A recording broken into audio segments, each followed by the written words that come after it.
नमस्कार दोस्तों, यह है अड्डेबाजी और मैं हूं चंद्रशेखर।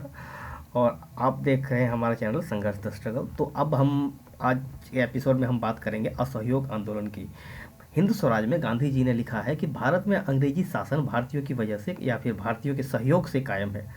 तो और असहयोग आंदोलन जो है मूलतः इसी फिलॉसफी पर, इसी इसी दर्शन पर आधारित है।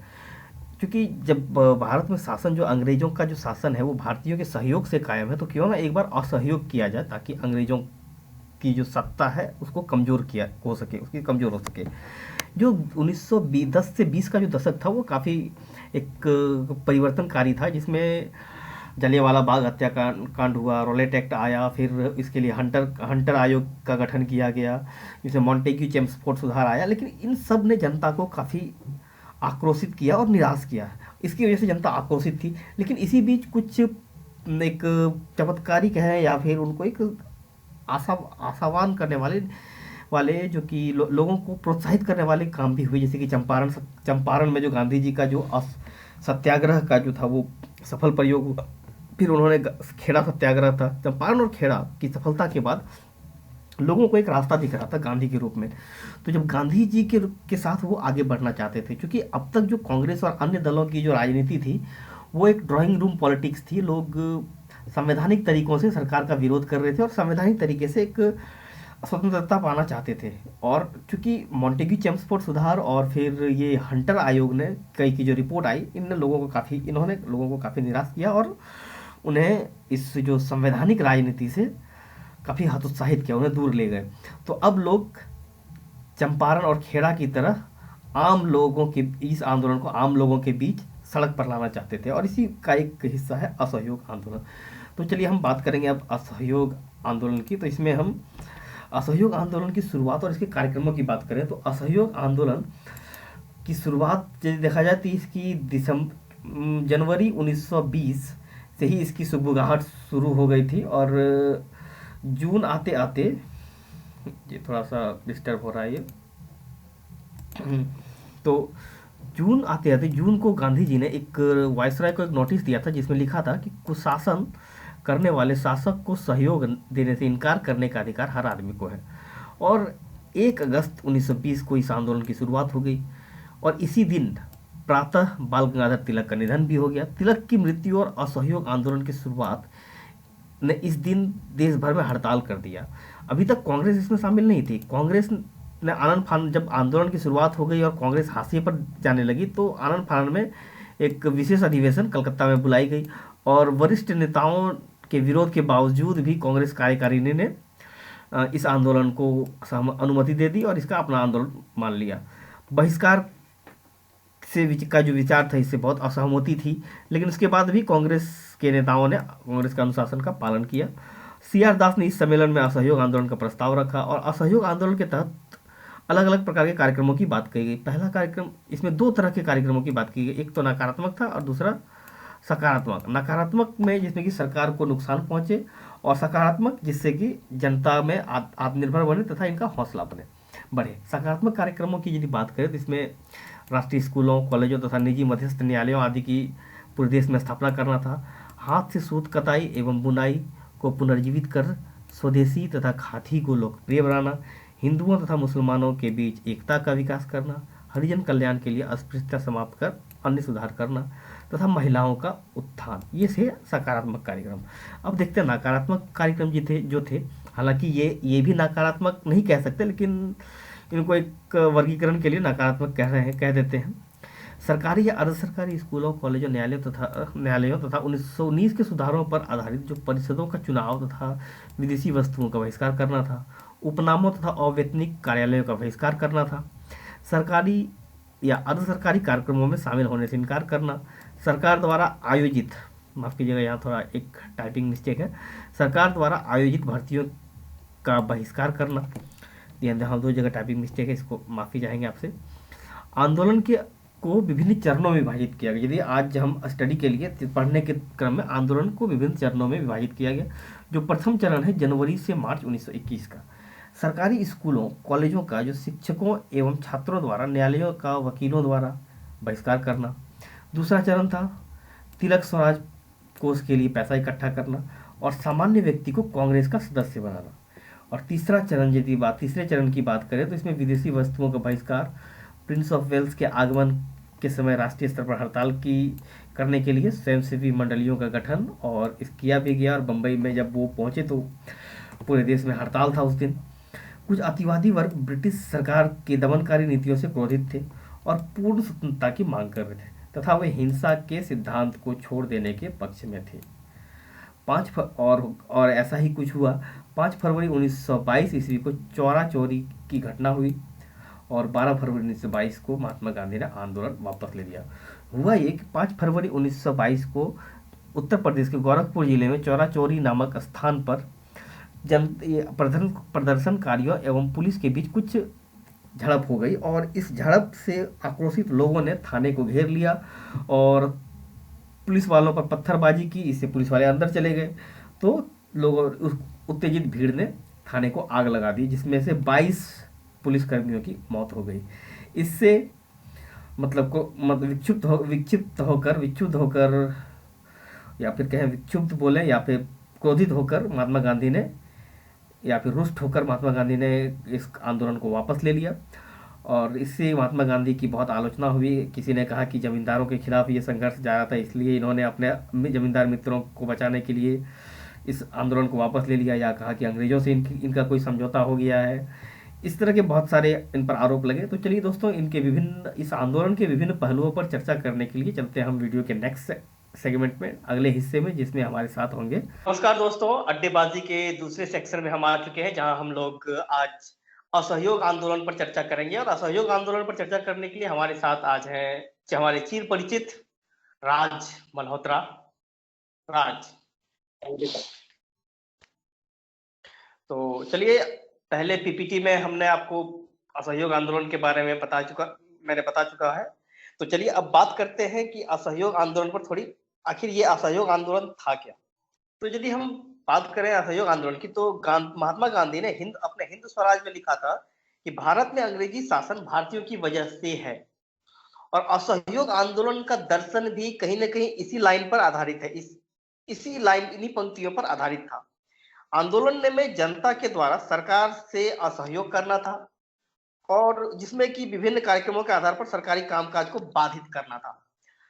क्योंकि संवैधानिक राजनीति जो थी, उसमें से नेताओं की जो बची खुची भी, एक्चुअली संवैधानिक राजनीति में जो गरम दल के नेता लोग थे उनकी आस्था थी, लेकिन जो बाकी लोगों की नरम दल के जो नेता लोग थे उनकी आस्था थी। बाकी लोग इसमें कोई आस्था तो थी नहीं। और बाकी बची खुची जो आस्था थी, 1919 का जो मॉन्टेग्यू चेम्सफोर्ड सुधार आया, उसमें जो लखनऊ समझौते का जो प्रस्तावों को दरकिनार कर दिया गया, इसने उस आस्था को भी समाप्त कर दिया। और अब जनता कुछ करने के मूड में थी।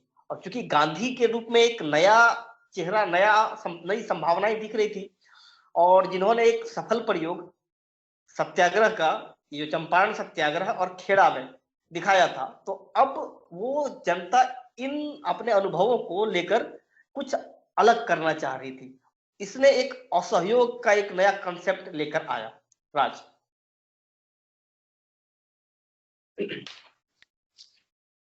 जैसा कि चंद्रशेखर जी ने बताया, असहयोग का मतलब सिंपल सा है, किसी का सहयोग ना करना, एकदम सिंपल से।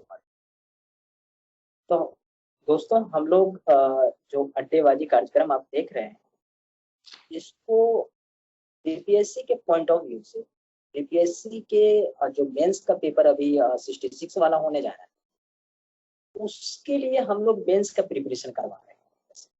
जो बिहार से रिलेटेड कोई भी क्वेश्चन आते हैं, और सहयोग से वैसे नॉर्मली बिहार फोकस नहीं रहा है इन क्वेश्चनों पर, ज्यादा फोकस नहीं करता है वो सहयोग को। उनका जो फेमस क्वेश्चन है वो चंपारण, क्या कहते हैं, अवज्ञा आंदोलन, क्विट इंडिया मूवमेंट, ये सब है। ये भी उनमें से एक है। अगर आ जाता है तो अब बाकायदे इसको अच्छे तरीके से कर पाए, तो हम लोग परीक्षा उपयोगी बनाने की कोशिश कर रहे हैं इसको।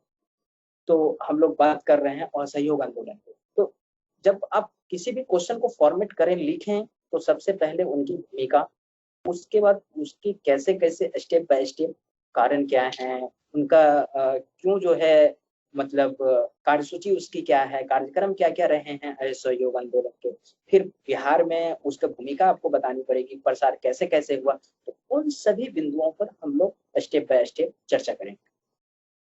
हाँ जी, चंद्रशेखर। मैं कह रहा था नहीं, असहयोग आंदोलन पर आखिर ये असहयोग आंदोलन क्या था, इस पर 2 लाइन बोलना चाहेंगे। असहयोग आंदोलन जो आपने देखी होगी सर, कि जब जिस समय प्रथम विश्व युद्ध हो रही थी, मतलब 2014, सॉरी 1914 से 1918 के बीच, तो उससे पहले हमने 1917 का चंपारण सत्याग्रह भी देखा था। उसी दौरान इससे थोड़ा सा पहले खेड़ा आंदोलन देखा होगा। तो वो सबसे जनता क्या थी ना, हमारे यहाँ जो नागरिक थे वो बिल्कुल क्या कहते हैं, क्षोभ की स्थिति में आ गई थी। मतलब रोष था उनके अंदर, मतलब उनकी जो कुछ डिमांड थी, कुछ मांगे थी, उस चीज को फुलफिल करना चाहते थे। वो कुछ उम्मीद जता के रखते थे अंग्रेजों से कि कुछ वो उस तरह का काम करेंगे वो, लेकिन ऐसा उसने कुछ भी नहीं किया। वो सोच रहे थे कि जो मॉन्टेग्यू चेम्सफोर्ड, जो अभी आपने कहा कि सुधार नीति लाई गई थी, तो उसके हिसाब से वो कुछ भारतीयों को देंगे, लेकिन यहाँ भी उसको असफलता हाथ लगी। इसी वजह से जो भारतीयों में एक रोष थी ना, एक आशा थी, लेकिन इन सब को जो है अ, मतलब पूरी तरीके से असंतोष जो फैला उनके अंदर, तो इसी का एक प्रकटीकरण कह सकते हैं आप, कि इसी का प्रकटीकरण ही असहयोग आंदोलन के रूप में प्रदर्शित हुआ। असहयोग आंदोलन के कारणों को थोड़ा-सा व्याख्या सहित यदि आप इसका अच्छे से व्याख्या कर सके तो बेहतर होता। जी, इसको हम जब हम इनके कारणों की चर्चा करेंगे तो पॉइंट बाय पॉइंट में इसको हम ज़्यादा अच्छे से बता पाएँगे, क्योंकि बताइए। ज़्यादा जी। एलोबरेट करने का मतलब है कि ज़्यादा बड़ा वीडियो हो जाएगा, जो कि आप लोगों को लिखना ही है आपको पॉइंट बाय पॉइंट में ही। जैसे आपने देखा होगा कि जब कारण की हम बात करते हैं, तो पंजाब में क्या था, मार्शल लॉ लगा दिया गया था। जी, ये वो जलियांवाला बाग की बात, जलियांवाला जालियांवाला बाग बाग, हत्याकांड। हाँ, उस समय मार्शल लॉ लगा दिया गया। तो ये इस सब के कारण भी जो भारतीयों में रोष थे, ये भी कारण था। दूसरा आप कारण की बात करेंगे तो जो रॉलेट एक्ट था 1990 का, उसमें रॉलेट एक्ट के बारे में पता ही है, बिना वकील, बिना दलील और बिना क्या कहते हैं अपील बिना का वकील, कानून। बिना अपील, बिना दलील, मतलब कुछ नहीं, कोई सुनवाई नहीं, बस डायरेक्ट जो है आपके ऊपर क्लेम कर दिया जाता जी, था। ये रॉलेट एक्ट कब आया था? 1900 1990 में आया था, 1900 1919। 19 1919 नहीं, नहीं, क्योंकि जलियांवाला बाग में जो वो जो जमावड़ा हुआ था वो तो रॉलेट एक्ट के विरोध में हुआ था ना? नहीं, शायद मैं कंफ्यूज कर रहा हूँ। नहीं, 13 अप्रैल 1919 को जालियांवाला बाग हत्याकांड हुई थी, और हम्म। जालियांवाला बाग हत्याकांड के जस्ट तुरंत जो ये कांड हुई, उस समय उसके कुछ दिन के बाद जो है रॉलेट एक्ट आई। नहीं, मैं इसको बाद में क्लियर कर देना चाहूंगा कि कंफ्यूज मत कीजिए। जहां तक मेरी जानकारी है कि रॉलेट एक्ट जलियांवाला बाग हत्याकांड के पहले ही आया था। नहीं चलिए इसको सर, ये आगे हम कंफ्यूजन अब कंफ्यूजन आपको हो रही है, ऐसा कुछ हो नहीं था सकता है मे पहले बी जो है। हाँ, तो ये इसी वजह से थी, और ये रॉलेट एक्ट आया था। उसके बाद अभी आपको कुछ देर पहले मैंने बताया कि एक कारणों में से ये भी था कि चेम्सफोर्ड जो है, चेम्सफोर्ड सुधारों के प्रति भी भारतीयों में एक असंतोष का कारण था, क्योंकि चेम्सफोर्ड में बहुत सारे सुधार की बात, कॉन्स्टिट्यूशनल सुधार की बात किया जा रहा, लेकिन ऐसा कुछ भी भारतीयों को देखने को नहीं मिला। उसके बाद अभी जो चंद्रशेखर जी ने चर्चा कर रहे थे कि जालियांवाला बाग हत्याकांड, जालियांवाला बाग हत्याकांड के लिए जो जिम्मेदार थे जनरल डायर, उनके कुकृत्य कह सकते हैं, वो भी एक उचित ठहराया। ये हाँ, अ, जहाँ तक उन पर जहाँ तक कि उन पर कार्रवाई की जानी थी, लेकिन उनके बचाव हाँ, के लिए कहा जाता है कि ब्रिटेन में कई जगह पर धन इकट्ठा किए गए, हाँ, जो इस तरह की मतलब आज जो हमारे यहाँ भी इस तरह की छोटी मोटी कई छुड़भैया राजनीति देखने को मिलती है, जी, ऐसी जी, मतलब ओछी कोशिश की गई थी। जी। इसलिए इसको कहा जाता है कि उचित ठहराया गया। तो ये कारणों में हम्म। से एक है। उसके बाद जस्ट उसी को जांच के लिए हमने हंटर कमीशन बनाया। हंटर हम्म। कमीशन भी केवल नाम मात्र का बनाया गया, कुछ हाँ, ऐसा बस कुछ भी नहीं था, मतलब उसने नाम निंदा मात्र। तक उसने निंदा तक भी नहीं न की ढंग से। ना तो निंदा की, ना तो सही ढंग से जांच बिठाई, कुछ नहीं हुआ, हम्म। इसलिए उसको नाम मात्र का हंटर कमीशन बोला गया। उसके बाद जो एक मेन पॉइंट आता है, आपने सुना होगा खिलाफत के बारे में। तुर्की के प्रति उदार रवैया बिल्कुल भी नहीं अपनाया गया अंग्रेजों के द्वारा, जो कि तुर्की के प्रति हमारा एक संवेदनशील व्यवहार होना चाहिए, एक क्या कहते हैं, अच्छा व्यवहार होना चाहिए, लेकिन बिल्कुल भी उदार व्यवहार नहीं अपनाया गया। ये भी एक कारण था। उसके बाद आपने देखा होगा कि जो महंगाई थी, भुखमरी थी, सूखा था, बाढ़ था, ये सब जो है एक बहुत बड़े कारणों में से एक थी, जो कि आर्थिक समस्याएं हैं। उसके बाद था भारतीयों में एक स्वराज के प्रति ललक, तीव्र उत्कंठा। ये स्वराज को मतलब डिमांड करते थे, ये स्वराज प्राप्ति के लिए काम करना चाहते थे। स्वराज के प्रति जो है अंग्रेजों के प्रति इनके अंदर जो रोष थी, जो असंतोष फैला हुआ था, मतलब चाहते थे कि स्वराज हमें मिले।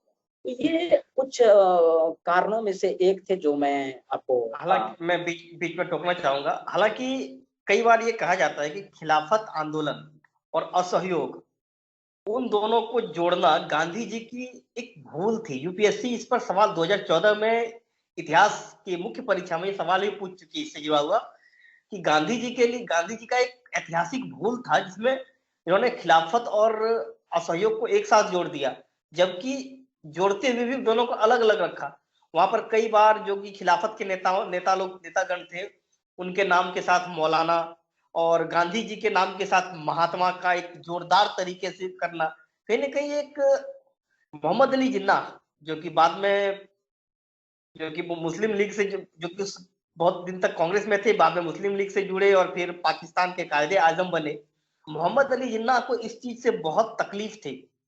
आज मैं किसी एक वीडियो में देख रहा था, कहीं कहीं मैंने पढ़ रहा था कि मोहम्मद अली जिन्ना ने कांग्रेस छोड़ा, उसके पीछे ये कारण था कि वो कई बार जो मोहम्मद अली जो थे, वो मौलाना मोहम्मद अली जो खिलाफत के नेता थे सॉरी,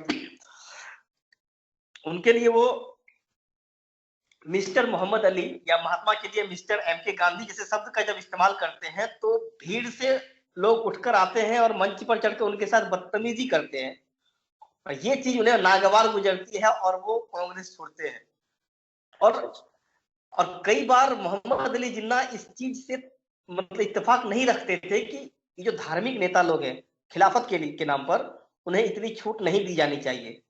और ये खिलाफत ने मोहम्मद अली जिन्ना का कहना था कि 1913 से लेकर अब तक मैं जो इन्हें अपने मतलब मुसलमानों को जिन कट्टरपंथी नेताओं के चंगुल से बाहर लेकर आ पा रहा हूं, और जिसके तहत मैंने 1916 का जो लीग और कांग्रेस का समझौता करवा पाया, आज फिर से हम उसी ओर जा रहे हैं। तो इस पर क्या कहना चाहिए, क्या खिलाफत और ये असहयोग? देखिए, जब हम खिलाफत की और असहयोग को दोनों को कंबाइंड नहीं कर सकते, हम दोनों को जोड़ करके नहीं दिखा सकते। कारण ये था कि भले ही गांधी जी ने ये कहा हो कि खिलाफत से इसलिए वो जोड़ते थे ना, कि वो सोचते थे कि जो तुर्की का सहयोग है, जो मुसलमानों का एक सहयोग जो है हमें मिले, और डायरेक्ट रूप में, प्रत्यक्ष अप्रत्यक्ष रूप से नहीं, डायरेक्ट रूप से हमें मिले, और इसका जो है भूमिका हम कहाँ असहयोग में पूरी तरीके से जन आंदोलन के रूप में दिखा सके। इसलिए मतलब गांधी जी क्या करते थे कि उनको जो है ना जोड़ना चाहते थे, मतलब अखिल भारतीय मुस्लिम संघ का एक इस्तेमाल करना चाहते थे इस आंदोलन हाँ, के लिए। एक तरह से यही कह सकते हैं कि आप मुस्लिम एक तो टूट ही चुकी थी, काफी कोशिश करने के बाद थोड़ी बहुत एकता आई थी, तो वो चाह रहे थे, गांधी जी चाह रहे थे कि अगर हम खिलाफत के प्रति थोड़ी सी सहानुभूति रखा जाए तो हमें उनका पूरा सहयोग, ये चाह रहे थे। इस वजह से दोनों जो कुछ करते थे। हालांकि बाद में साइमन कमीशन की रिपोर्ट ने गांधी का जो एकता वाला जो कंसेप्ट था, इसको झुठला दिया कि आंदोलन समाप्त होने के बाद 1922 से लेकर 1928 के बीच पूरे देश भर में 100 से अधिक बड़े दंगे रिकॉर्ड किए गए। छोटे दंगे की तो बात अलग है, वो साइमन कमीशन की रिपोर्ट है ये। तो खैर छोड़िए, ये अलग बात है। चलिए अब हम, हालांकि इसमें असहयोग आंदोलन के पीछे जो आर्थिक कारण भी था, जब प्रथम विश्व युद्ध के कारण अनियंत्रित रूप से महंगाई बढ़ रही थी और सरकार इसके प्रति उदासीन थी। राज, फिर आप फ्रेम से बाहर जा रहे हैं और अंदर आ जाए, बड़े बाहर भागते हैं। तो चलिए अब हम इसकी चर्चा करते हैं कि इस जो आंदोलन की जो शुरुआत थी और कार्यक्रम, यदि हम शुरुआत की बात करें तो इसकी शुरुआत जून से ही शुरू, इसकी सुगबुगाहट 1920 जून से ही इसकी सुगबुगाहट शुरू हो चुकी थी, जब 22 जून को महात्मा गांधी ने वायसराय को एक पत्र लिखा, जिसमें वायसराय को एक नोटिस दिया, जिसमें लिखा था, कुशासन करने वाले शासक को सहयोग देने से इनकार करने का अधिकार जनता के पास या जनता को है। और इस तरह मतलब कह सकते कि इसकी तैयारी जून से ही शुरू थी। 1 अगस्त 1920 को आंदोलन छिड़ गया, और दुर्भाग्य से यही वो दिन था, 1 अगस्त 1920, जिस दिन बाल गंगाधर तिलक का निधन हुआ। क्योंकि आंदोलन की शुरुआत और एक शोक, इन दोनों ने मिलकर एक हड़ताल की स्थिति बना दी, पूरा देश में बंदी की स्थिति ला दी, और इस हड़ताल को एक और ज्यादा इंटेंसिफाई कर दिया, जबरदस्त बना दिया। हालांकि ऐसा कहना पता नहीं कितना सही है, लेकिन ऐसा हुआ। असहयोग आंदोलन के तहत अलग अलग प्रकार के कार्यक्रमों की पहल की गई थी, जिसमें 2 तरह के कार्यक्रम थे, एक सकारात्मक और नकारात्मक। सकारात्मक नकारात्मक कार्यक्रमों पर आगे हम बात करेंगे। अभी कांग्रेस ने भी कलकत्ता अधिवेशन, जो कि स्पेशल अधिवेशन सितंबर में बुलाया गया, इस बाद में इसकी मंजूरी दे दी 1 अगस्त को। हालांकि देखिए, कांग्रेस की भी स्थिति जो थी डावाडोल वाली स्थिति थी, क्योंकि उसके जो वरिष्ठ नेता थे, चाहे मोतीलाल नेहरू हो, सीआर दास हो, ये लोग इस असहयोग के पक्ष में नहीं थे। वो सामने बैठकर टेबल पर और मोहम्मद अली जिन्ना भी टेबल पर बैठकर बात करके बातचीत वाली, मतलब अनुनय विनय वाली राजनीति में यकीन कर रहे थे। उसके बाद बहिष्कार के विचार से सहमति रखने वालों ने, बाद में हुआ ये, क्योंकि जब कांग्रेस ने इसको अपना लिया तो आगे कांग्रेस के कार्यकर्ताओं ने और बड़े नेताओं ने भी अनुशासन को माना, और मोतीलाल नेहरू, सीआर दास जैसे नामी वकीलों ने भी इसको, मतलब नाम बड़े बड़े वकीलों ने भी वकालत छोड़ी, और सीआर दास ने तो इसमें असहयोग आंदोलन का प्रस्ताव रखा कांग्रेस में बाद में। तो चलिए अब इसमें देखते हैं कि एक और है कि कांग्रेस ने भी इन दिनों रोजमर्रा के काम देखने के लिए एक कमेटी, 15 सदस्यीय कमेटी बनाई, जिसकी बात तिलक बहुत दिनों से कर रहे थे। अब आगे यदि इसमें देखें तो 2 तरह के कार्यक्रम हो जाते हैं, सकारात्मक और नकारात्मक।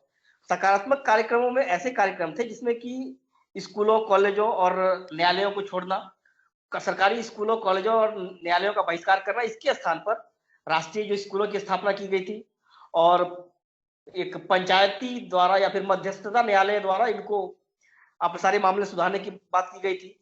उपनामों तथा अवैतनिक कार्यालयों का बहिष्कार, सरकारी अर्ध सरकारी कार्यक्रमों में शामिल होने से मना करना, और फिर सरकार द्वारा आयोजित भर्तियों का बहिष्कार करना। उसके अलावा यदि हम आगे देखें तो सकारात्मक कार्यक्रम में राष्ट्रीय स्कूलों, कॉलेजों, निजी और मध्यस्थ न्यायालयों, जिसे पंचायत कहा जाता है, पूरे देश में स्थापना करना। हाथ से सूत कताई व पुनर्जीवित स्वदेशी तथा खादी वस्त्रों को लोकप्रिय बनाना।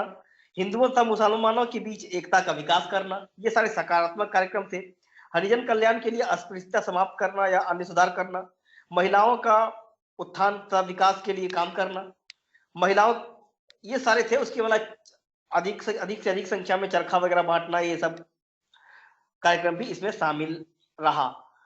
तो ये तो थे इसके कार्यक्रम, और ये विभिन्न लगभग 3 से 4-5 चरणों में हुए, अलग अलग चरण है। चलिए आगे हम इन चरणों की भी बात करेंगे। तो राज, ये जो हम अभी इसके बारे में कार्यक्रमों की बात कर रहे थे, कांग्रेस का काफी देर से शामिल होना, क्या कहे इस दौर में कि कांग्रेस एक अलग थी और गांधी उनके पैरेलल एक अलग सिस्टम ही बनते जा रहे थे, क्या ऐसी स्थिति बन? एक्चुअली बात ये थी कि जो आपने देखा होगा 1916 का लखनऊ समझौता, उसके बाद से ही थोड़ा कांग्रेस में एक क्या कहते हैं, कॉम्बिनेशन नहीं बन पा रही, एडजस्टमेंट नहीं हो पा। सीआर दास का अलग विचार था, अच्छा, मोतीलाल का अलग विचार था, नेहरू जी का, उसके बाद फिर गांधी जी के अलग विचार थे, मतलब सबके एक अलग अलग विचार उत्पन्न हो रहे थे। इस वजह से ये चीजें एडजस्टमेंट नहीं हो पा रही थी ठीक से। आपने देखा होगा कि अब कांग्रेस का लोकतांत्रिकरण शुरू हो चुका था। एक तरह से यही कह सकते हैं। और दूसरी बात आपने ये भी देखा होगा, जिस समय ये असहयोग आंदोलन का प्रस्ताव लाया गया, उस समय भी इसको पास करने के लिए पहले विशेष अधिवेशन बुलाए, लेकिन वहां भी बात बनी नहीं अच्छे से। हाँ, प्रस्ताव लेकिन रखा फिर भी बाद में बाद में पुष्टि किया गया नागपुर अधिवेशन में उसको, नवंबर पुष्टि में के लिए जाके। फिर हाँ नवंबर में जाकर के फिर नागपुर नागपुर अधिवेशन बुलाया गया, तो वहां पर जाकर के इनकी पुष्टि हुई। तो इसलिए कहते हैं कि कांग्रेस में थोड़ी सी ये तो विवाद थी। हाँ सर आगे। मतलब ये ओल्ड जो होता है ओल्ड गार्ड और मतलब यंग गार्ड में वो रस्साकसी आज की जैसी तब भी चल रही थी, हालांकि ये आज की हमेशा चलती ही रहेगी, हाँ जनरेशन गैप जो होती है ना, इसी को जनरेशन गैप बोलते हैं। जी जी। तो चलिए हम अब आंदोलन के विभिन्न चरणों की बात कर रहे हैं। तो आंदोलन को 4 चरणों में विभक्त किया गया था। पहला चरण था जिसमें जनवरी से मार्च 1921 की बात थी, जिसमें सरकारी स्कूलों, कॉलेजों एवं छात्रों द्वारा न्यायालयों के वकीलों द्वारा बहिष्कार करना था, न्यायालयों का वकीलों द्वारा और छात्रों द्वारा स्कूल कॉलेजों का बहिष्कार करना था। दूसरे में चरण में जो था अप्रैल से जून 1921 का था, जिसमें तिलक स्वराज कोष के लिए फंड जमा करना था, जिसमें बहुत अच्छी सफलता मिली, सबको पता वो है। चंदा इकट्ठा करने के लिए ही बनाया गया था तिलक स्वराज फंड। हाँ एक्चुअली ये कई बार विवादों में भी रहता है कि आखिर उतने सदस्य नहीं बने जितनी सदस्यता शुल्क जमा हो गया। हाँ। तो मतलब ये कई बार मतलब राजनीति को उस समय की आज की राजनीति को कहीं ना कहीं कटघरे में लाकर खड़ा करता है। जब भी आप इतिहास के लेक्चर्स में जाए तो इस तरह बातें सुनने को मिलती है। फिर इसमें था कि ये तो काफी सफल रहा। उसके बाद एक यदि तीसरा चरण की बात करें तो इसमें जुलाई से नवंबर 1921 की बात है। विदेशी वस्तुओं का बहिष्कार तथा प्रिंस ऑफ वेल्स के आगमन पर हड़ताल की बात थी। जब वो नवंबर में 17 नवंबर से उनकी यात्रा शुरू हुई थी, 17 नवंबर 2021 सॉरी 1921 से, तब जब वो बंबई पहुंचे तो पूरे बंबई में हड़ताल थी। और दुखद बात यह है कि उनके जाने के बाद वहां दंगे भी हुए, खासकर पारसियों और एंग्लो इंडियंस और बाकी लोगों के बीच में। लगभग लोगों ने बहिष्कार ही कर दिया जहां भी वो हाँ गए। बहिष्कार, हाँ हाँ, उनका बहिष्कार। उनका विरोध ही किया गया। फिर जो अंतिम था, जो चौथा चरण था, इसमें अतिवादी वर्ग ब्रिटिश सरकार की दमनकारी नीतियों से क्रोधित थे और पूर्ण स्वतंत्रता की मांग करने लगे। और इसी ने और ये अहिंसा के मार्ग को छोड़ने को आतुर थे। ये मतलब स्थिति थी जब कि कांग्रेस के या फिर गांधी के कंट्रोल से बाहर जाने लगी थी स्थिति। तो ये था हमारा एक इसी में तहत यदि कहे तो 5 फरवरी 1922 को चौरा चोरी कांड होता है और अंततः 12 फरवरी को इस आंदोलन को स्थगित कर दिया जाता है। स्थगित नहीं, इसको समाप्त कर दिया जाता है, वापस ले लिया जाता है। और कई बार इसमें गांधी जी इसके लिए घेरे में आते हैं, कटघरे में लिए जाते हैं। तो अब हम बात करेंगे कि ये तो था कार्यक्रम। अब इन कार्यक्रमों का प्रसार एक अखिल भारतीय आंदोलन था, पूरे देश में था, लेकिन फिर भी कुछ तो है कि हर जगह पर एक जैसा नहीं रहा होगा। स्वराज आप इस पर थोड़ा प्रकाश डालिए कि कैसे कि इसका प्रसार किस प्रकार हुआ। हम बिहार के कॉन्टेक्स्ट में बताएंगे सर, कि बिहार को संदर्भ रख करके हम बताएंगे इसको कि कैसे कैसे बिहार में इसका प्रचार प्रसार हुआ। चलिए, इसलिए बिहार के संदर्भ में बताएंगे क्योंकि जब भी क्वेश्चन आएगा असहयोग से जुड़ी हुई तो आप नेशनल वाला तो ऐसे भी लिख देंगे, क्योंकि हम बिहार को संदर्भित करके रख रहे हैं, इसलिए बिहार को ज्यादा हाईलाइट रूप में बताना पड़ेगा ताकि आप उस वहां पर नंबर गेन कर सकें। तो सब बिहार में प्रसार कैसे हुए? 1920 ईस्वी में क्या हुआ, भागलपुर में एक जो है राजेंद्र प्रसाद की अध्यक्षता में एक बिहार प्रांतीय राजनीतिक सम्मेलन में असहयोग आंदोलन का प्रस्ताव लाया गया और उसको अनुमोदित किया गया राजेंद्र प्रसाद के द्वारा। बिहार प्रांतीय राजनीतिक सम्मेलन आंदोलन के दौरान राजेंद्र प्रसाद, बजरुल हक, ब्रजकिशोर प्रसाद, मोहम्मद शफीक आदि जैसे नेताओं ने विधायिका चुनाव की उम्मीदवारी से नाम वापस। ये बहुत बड़ी बात थी उस समय में ये नाम वापस ले लेना अपने आप में बड़ी बात थी। अनेक अधिकारियों, वकीलों आदि ने त्यागपत्र दे दिया। राजेंद्र प्रसाद के भाई महेंद्र प्रसाद ने राय साहब की उपाधि भी लौटा दी। उस समय राय साहब की उपाधि दी गई थी राजेंद्र प्रसाद के भाई को, तो उसको लौटा देना उचित समझा। उसके बाद अनेक छात्रों द्वारा स्कूल कॉलेजों का बहिष्कार किया गया।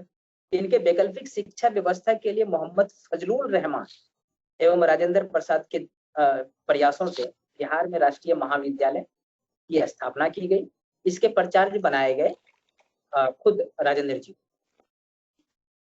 उसके बाद हम बात करते हैं कि बिहार में जब राष्ट्रीय महाविद्यालय का गठन हो गया तो उसी के प्रांगण में गांधी जी तो मैं बता रहा था बिहार में प्रसार के बारे में। तो गांधी जी ने क्या किए कि विद्यापीठ की स्थापना करी 1921 में। उसमें प्राथमिक स्तर से लेकर के और मैट्रिक स्तर तक की पढ़ाई की बात कही। तो उसके बाद हम बात करेंगे बिहार के अनेक जिलों में इससे संबंधित राष्ट्रीय विद्यालय की स्थापना की गई, क्योंकि गांधी जी ने, आपने जो तभी बताया था सकारात्मक, क्या बताया था, सकारात्मक कार्यक्रम, तो उसमें क्या किया गया था कि बहुत सारे बच्चों ने स्कूल कॉलेज सब जो छोड़ दिए थे, उसी के लिए ये राष्ट्रीय महाविद्यालय बनाया गया, राष्ट्रीय विद्यालय बनाया गया, विद्यापीठ बनाया गया, इसी के लिए बनाया गया। इसमें कुछ और पहलुओं पर नजर हम डालेंगे। जैसे इस आंदोलन को जो है हवा देने के लिए राहुल सांकृत्यायन और नागनारायण जो थे, उसने कई जगहों पर जनसभाएं आयोजित की और इस आंदोलन को एक जागरूक करने के लिए जो है कई एक जगह सभाओं को आयोजित किया और लोगों को जागरूक किया। उसके बाद रोहतास, आरा, सासाराम, बक्सर, भभुआ आदि अनेक जिलों में जो है छात्रों के द्वारा, शिक्षकों के द्वारा आंदोलन किए गए। और एक बात मैं और बताना चाहूंगा आपको कि इसी दौरान क्या होता है कि मोतिहारी और मधुबनी डिस्ट्रिक्ट में आर्थिक मजबूती के लिए एक मुठिया पद्धति अपनाई जाती है। ये मुठिया पद्धति में क्या था कि अनाज को जो है ना इकट्ठा करके रखा जाता है, ताकि अगर किसी तरह की समस्या आ गई, वो जो एक मुट्ठी, मतलब सुबह सुबह खाना बनाने से पहले महिलाएं एक मुट्ठी चावल उठाकर रख देती है। रख देती हैं। तो उसके लिए मुठिया पद्धति उसको जो है कहा गया। इसमें अनाज को इकट्ठा करके जमा करके रखा जाता था, तो सभी महिलाओं के द्वारा ये यूज किया गया। उसके बाद किसानों ने भी इसमें भरपूर योगदान दिया। चंपारण, बेगूसराय आदि स्थानों पर किसान ने आंदोलन किया, समर्थन दिया। उसके बाद एक और अच्छी बात ये थी कि सारण, पटना, गया, भागलपुर आदि में जो स्थानीय शासन हेतु पंचायतों का जो है गठन किया गया। ये कुछ ऐसे पहलू थे जिसको कि मैं आपको इसलिए बताया क्योंकि कैसे क्या कहते हैं किसी आंदोलन में जान फूकी जाती है, वो इसलिए मैं ये बता रहा हूँ। हाँ चंद्रशेखर जी। चलिए अब हम इसके प्रभाव या महत्व पर जाते हैं। तो प्रभाव की यदि हम बात करें तो इसमें सबसे पहले तो इसमें पहले ही आंदोलन शुरू होता है, पहले महीने ही स्कूल कॉलेज के छात्र अपने किताब कॉपी नालियों में फेंक कर, जैसे भगत सिंह के शब्दों में कहते हैं कि अपने सारे किताब कॉपी बस्ते नालियों में फेंक कर वो आंदोलन में शामिल हो गए। और शिक्षा के क्षेत्र में जो सबसे अधिक प्रभाव रहा वो पंजाब और बंगाल में रहा। अपने पंजाब में इसमें सबसे ज्यादा लाला लाजपत राय का योगदान रहा, जो आगे चलकर बाद में उनके अनुयायियों ने डीएवी की जो स्थापना की थी पहले हो चुका था, हालांकि उसको और मतलब एक प्रोत्साहन मिला। फिर बंगाल में इसका नेतृत्व चित्तरंजन दास ने किया और बंगाल में जो विश्वविद्यालय स्थापित की गई, महाविद्यालय स्थापित की गई, उसके प्राचार्य भी वो सीआर दास बनाए गए थे। अच्छा। फिर आगे देखा जाए तो बंबई, उत्तर प्रदेश, बिहार, उड़ीसा, असम में भी इस कार्यक्रम में काफी अमल हुआ। और जैसे आंध्र प्रदेश में वन कानून का विरोध किया गया आंध्र प्रदेश में। और आगे यदि इसमें देखें तो इसका सबसे बड़ा एक और जो कि आंदोलन का हिस्सा ना होते वो अमल में आया और जो कि बहुत अच्छा था कि ताड़ी और शराब की दुकानों पर धरना। और इसने ताड़ी और शराब की बिक्री को बहुत ज्यादा दुष्प्रभावित किया, जिसके कारण सरकार को भारी नुकसान हुआ और मजबूर होकर वो मतलब ताड़ी और शराब के फायदे बताने लगी थी, प्रचार करवाने लगा था इसके लिए। फिर इसके अलावा जब प्रिंस ऑफ वेल्स की यात्रा होती है तो उन पर भी उस दिन भी हड़ताल किया जाता है, उनका हर जगह विरोध किया गया। इसके अलावा अब देखें कि बिहार के जैसे अन्य क्षेत्रों की अपेक्षा बिहार में मुसलमानों ने काफी बढ़ चढ़ कर हिस्सा लिया। राजस्थान में भी किसानों और आदिवासियों ने इसका समर्थन किया।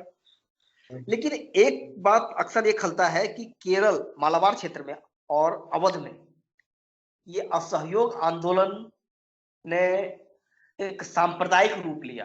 कारण था यहाँ पर जो जमींदार वर्ग थे और जो शोषित कृषक वर्ग थे, दोनों सांप्रदायिक रूप से अलग थे, और इस सांप्रदायिक असंतुलन ने यहाँ पर कहीं ना कहीं कह सकते कि सांप्रदायिक रूप लिया और हिंसा भी हुई।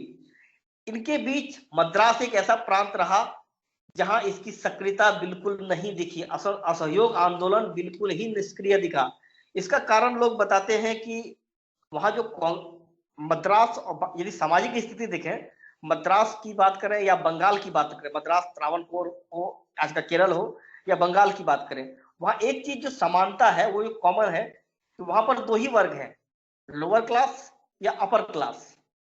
वहां मिडिल क्लास नहीं है ना। सामाजिक सामाजिक रूप से तो वहां मिडिल क्लास, मिडिल कास्ट जो होता है, जिसे मतलब वहां या तो ब्राह्मण है या तो दलित है। और महाराष्ट्र में, ये मद्रास की बात करें, तो वहां कांग्रेस पर ब्राह्मणों का पूर्ण रूप से वर्चस्व था, और उसमें वहां पर जस्टिस पार्टी का आंदोलन चल रहा था। यही वही दौर था जब जस्टिस पार्टी भी सक्रिय थी, पेरियार महोदय सक्रिय थे, उनका धर्म सुधार आंदोलन या फिर जो जागरूकता दलित उत्थान आंदोलन, जो कि काफी चर्चित है और काफी महत्वपूर्ण स्थान रखता है भारत की, मतलब कि इंडियन सोसाइटी में। ये कारण था कि उन्होंने वहां पर इसको निष्क्रिय बनाया। तो राज, इसके बारे में जो इनके प्रभावों को मैंने चर्चा, जहां तक हो सका मैंने कोशिश किया इसको कर देने की, प्रभाव और महत्व पर। आप इस पर कुछ दो चार पंक्ति। मैं कुछ प्रभाव और बताना चाहूंगा सर। एक तो आपने देखा होगा कि उसी समय स्वराज पार्टी का गठन होता है। जी ये हाँ इसी हाँ आंदोलन की देन थी। जी, इसी आंदोलन का प्रतिफल था कि स्वराज पार्टी अस्तित्व में है। अस्तित्व में आई और इसमें। और उसके बाद क्या था कि जो स्वदेशी प्रेम था तथा विदेशी बहिष्कार की भावना जो है, एक क्या कहते हैं उसको, धीरे बहुत धीरे मतलब ठंडी पड़ती। जोर शोर से वर्ग। लोग में जो है प्रबल हुई। जी जी। उसके बाद एक चीज और था कि जो कांग्रेस में पहले अंग्रेजों के प्रति भयावह स्थिति थी, जो डर था बना हुआ, वो डर बिल्कुल इस आंदोलन ने खत्म कर दिया। मतलब कि कांग्रेस अंग्रेजों के प्रति जो कांग्रेस डर, ही नहीं, जनता में भी, बिल्कुल हाँ हाँ, आम जनता में लोगों भी। में, जो कि नीचे, क्योंकि इससे असहयोग चंपारण ने बिहार में देखा, लेकिन असहयोग आंदोलन में पूरे देश में, जो कि निचले तबके का आदमी है, जो कि गांव का, मतलब शहर का, या फिर बिल्कुल आम आदमी, वो भी सरकार के खिलाफ प्रदर्शन में शामिल थे। हाँ, ये कुछ महत्वपूर्ण पॉइंट थे। एक पॉइंट और मैं बताना चाहूंगा आपको कि ये एक ऐसा आंदोलन था जिसमें कि सभी वर्गों ने खुल के हम्म भागे। महिला, हम्म बच्चा, बूढ़ा, और यहाँ तक कि मुस्लिम समुदाय ने भी बढ़ चढ़कर हिस्सा लिया, कुछ अगर पर्टिकुलर एरिया को छोड़ दिया जाए तो। जैसे ये मैंने बताया कि ये हाँ हाँ, जैसे मद्रास का आपने था। कहा मद्रास वाला, मालाबार वाला जो एरिया था, वो अनभिज्ञ रह गया इनसे, लेकिन नहीं, काफी हद अनभिज्ञ तक नहीं रहा एक्चुअली। देखिए, अनभिज्ञ नहीं था वहां, क्योंकि एक दूसरे में टक्कर की आपस में स्थानीय कारण था, वो अनभिज्ञ नहीं हाँ था। वो भी आंदोलित था, लेकिन एक अलग तरह का आंदोलनरत था वो। जी जी। हाँ चंद्रशेखर जी, मैं आपको इस पूरे जो घटनाक्रम है असहयोग आंदोलन का, इसमें आप सदाकत आश्रम को एक कतई इग्नोर नहीं कर सकते। एक बीच सदाकत आश्रम शुरू करें, इससे पहले मैं एक आर्थिक, एक पॉइंट में अभी नजर में आया है कि कहा हाँ जाता हाँ है कि बहिष्कार आंदोलन का प्रभाव इतना पड़ा था हाँ हाँ कि जब दो 1921-22 में, हाँ 20-21 में, विदेशी कपड़ों का आयात जो है लगभग 1 अरब 2 करोड़ रुपए के आसपास का था। हम्म, जबकि 21-22 का जो बजट में बताया गया, 21-22 में जब ये रिकॉर्ड देखा गया, तो वहां पर 57 घटकर 57 करोड़ के आसपास आ गया। हालांकि इतिहास में डाटा कितना महत्वपूर्ण है ये मायने नहीं रखता, लेकिन इस तरह का डाटा मैंने, ये शेखर बंदोपाध्याय की एक बुक है, पलासी से विभाजन तक, ब्लैक स्वान पब्लिकेशन से आती है। अब मैं सजेस्ट करूंगा कि यदि आप गांधीयन थॉट और गांधी की जो राजनीति है उस पर यदि आप उसको यदि जानना चाहे, तो मुझे सबसे अच्छी बुक ये लगी, जो कि गांधीवाद को और गांधी की राजनीति को अच्छे से व्याख्या करती है। तो ये आप देख सकते हैं कि आधे, लगभग आधी की 50% की गिरावट है, यानी बड़ी कि बात। आंदोलन बहुत ही सक्रिय रहा। कारण था, आपने देखा होगा कि जो वो वाली बात थी, क्या नाम था, इसी आंदोलन में वो बढ़ चढ़ के जो नंगी हड़ताल हुई थी, हम्म इसी में हुई थी ना, इसी कौन सी आंदोलन में हड़ताल? सर। जो क्या कहते हैं, कैदी कैदी ने जो कहा था कि मैं जो हूँ ब्रिटिशर्स वाले कपड़े नहीं पहनूंगा, मैं जो हूँ खुद देसी कपड़ा पहनना पसंद करूंगा। उसके बाद जी फिर जो जी है, जी जी, सारा हाँ, इसी इसी आंदोलन का। हाँ, तो उसमें उसने कहा कि अभी जब तक हमें देसी कपड़े नहीं मिलेंगे तो मैं नंगा रहूंगा, तो नंगी हड़ताल का हम्म। नाम दिया गया। जी, आप कुछ सदाकत आश्रम की बात कर रहे थे।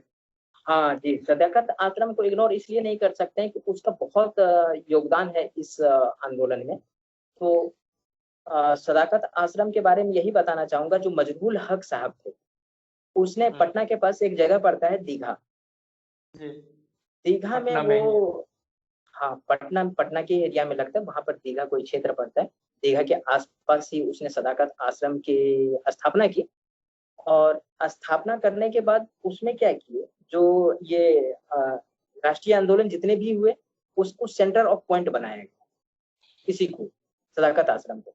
उसके बाद जो ये गांधीवादी आंदोलन थे, मतलब कि जो चरखा काटने की बात होती थी, जो आत्मनिर्भर लोगों को बनाने की बात होती थी, बेरोजगारी को खत्म करने की बात होती थी, तो ये जो है चरखा काट करके लोगों को सिखाते थे, और महिलाओं को खास करके चरखा प्रदान किया जाता था, वो इसी आश्रम का ही हिस्सा था, सदाकत आश्रम का ही हिस्सा था।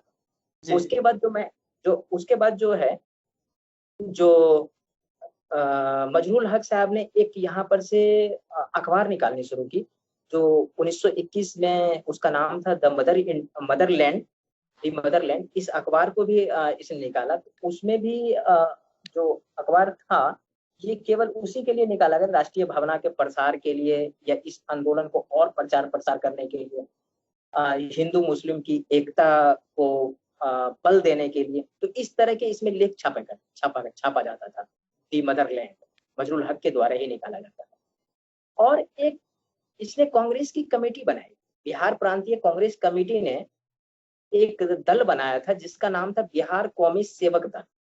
इसका जी मेन काम था प्रांत में शांति बनाए रखने के लिए।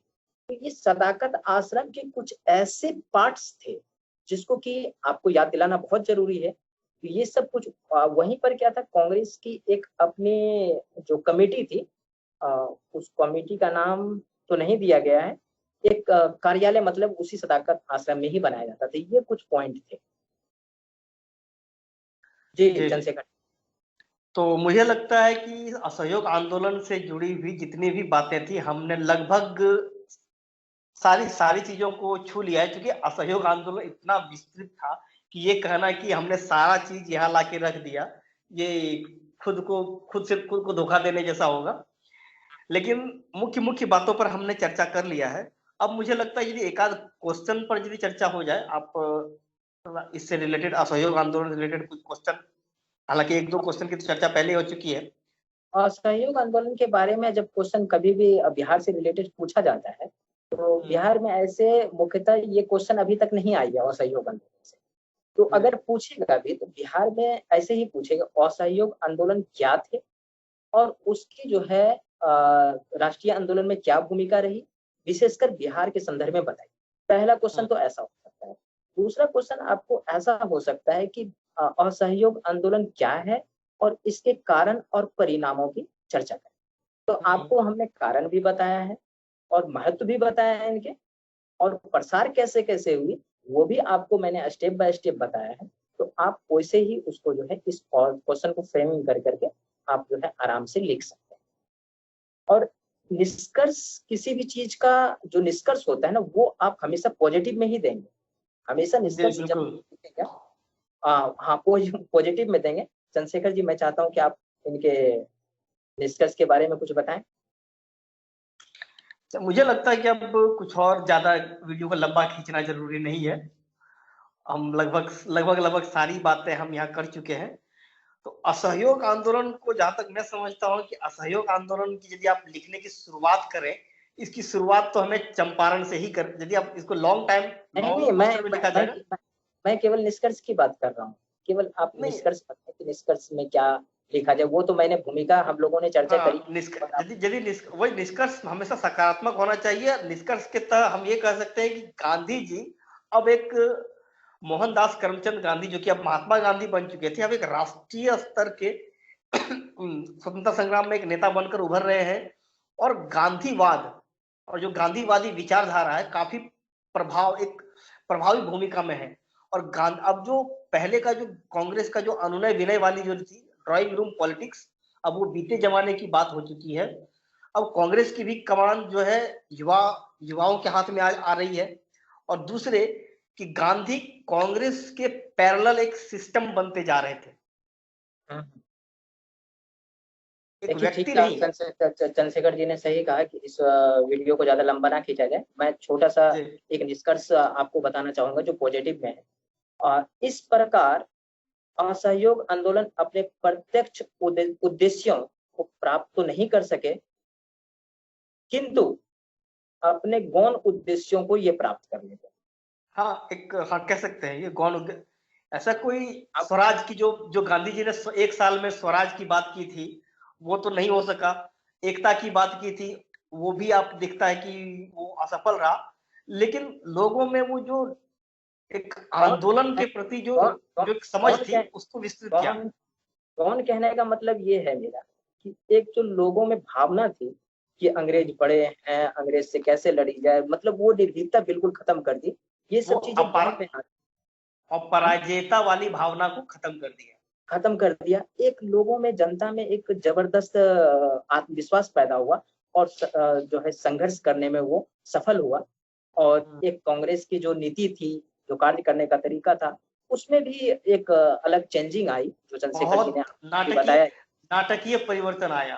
हाँ, नाटकीय परिवर्तन आया। तो इसी तरीके से हम जो है स्वतंत्रता तक पहुंचते हैं। अब ये एक चरण बाय चरण चलती रहेगी। फिर मैं आपके पास अगली वीडियो में उपस्थित होऊंगा असहयोग आंदोलन को, अवज्ञा आंदोलन को लेकर के। अब नेक्स्ट एपिसोड में हमारा होगा सविनय अवज्ञा आंदोलन। तो दोस्तों, आप हमें आज्ञा दीजिए, मिलते हैं अगले एपिसोड में। तब तक के लिए धन्यवाद।